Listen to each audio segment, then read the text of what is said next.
You all recall my statement that they rename Chinese people as Indians, which is why many of them are frequently portrayed as Indians in films, such as Indian in the Cupboard and the current television show Ghosts.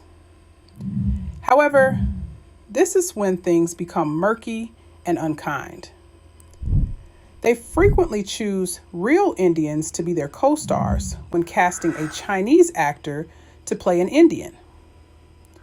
What a slap in the face for real Indians. So, you know I did something for our people. That's gonna make you smile. Have you ever heard of the 1854 court case of the Chinese being classified as Indians? Well, it gets more deeper. The cover up was tremendous.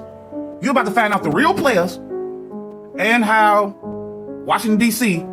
helped to cover it up with the courts. For the first time, you're about to see the biggest cover up in history with the melanated indigenous peoples, now reclassified as African American and made them American Indian. Now, I have the court case, but to make it a little more easier for my peoples, here go all the numbers that you need. Everything that you need is right here in your face. But before I get to the meat and potatoes of it, how did we get here? How did we get here? Well, you might want to take a screenshot because this is how it all started. In this court case right here, where America lost, which is the corporation, 1 million miles, they gave it back to the so-called 5 civilized tribes, or the mound builders, right?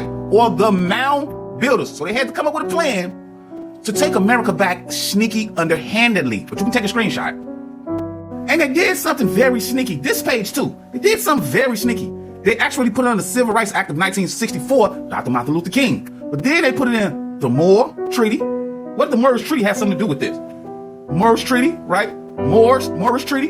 You can see how it all started, right? So they needed a plan. What was the plan? To make these people right here replace us. Now let me show you something. It's kind of crazy. You see this chart right here? Where this birthplace is China. Yep, Lee. Now he's classified as white Indian and a Native American. White Indian and Native American.